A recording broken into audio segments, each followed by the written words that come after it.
Hey everyone, I'm Drex, and this is the 2 Minute Drill where I cover three hot security stories twice a week, all part of the 229 cyber and risk community here at This Week Health. The 2 Minute Drill is brought to you by Enterprise Health, a health catalyst company.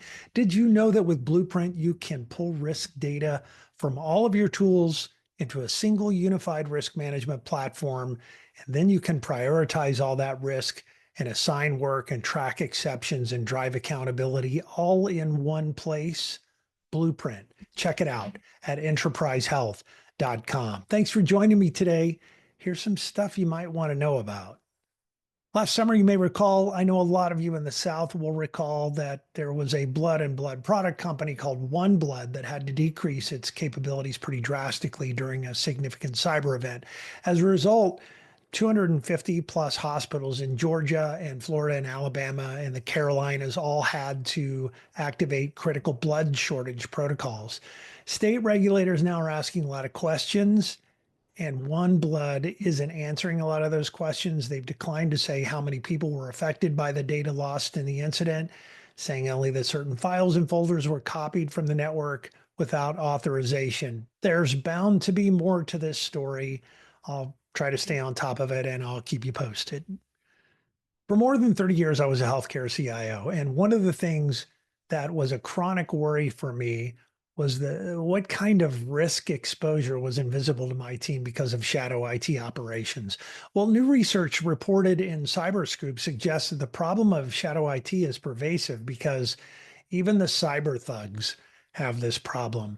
For some hackers, their own sloppy security practices have created backdoors that allow the good guys to see into their operations, and while they can't say it out loud, may have allowed them to actually commandeer some of that hacker infrastructure.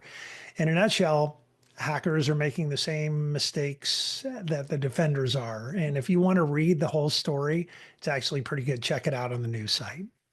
And at this time, about 35 years ago, we were in the throes of the very first ransomware attack, and it all started in healthcare. Back in 1990, an American biologist mailed out hundreds of 5 1/4 floppy inch discs. Some of you younger listeners might not know what those are, but we used to actually put discs into machines to run the stuff. Anyway, they sent all these discs out, mailed all these discs out to medical researchers and government healthcare organizations around the world. The disc was labeled AIDS Information Introductory Diskette, and just the name was enough to compel researchers to insert the disc and open the files. Remember that back in the 90s, AIDS was a very scary new virus. There was global anxiety about the disease. None of us knew anything about it. And so any new information was invaluable. So once the disk was inserted, the computer was infected. And within a few weeks, users realized that all their file names had been encrypted, not the files themselves, just the file name. That created chaos with users who'd never seen anything like this. And on screen was an ominous red box with a warning, an offer to unlock the file names in return for a licensing fee, $189 sent by cashier's check to a P.O. box in Panama. A lot of data was lost in this first ransomware event, but not a lot of money was made. The payment process made it pretty easy to find the perpetrator, who was arrested and then had a nervous breakdown and was found unfit for trial. There is so much more to that story and all these stories, and you can find it all at thisweekhealth.com/news.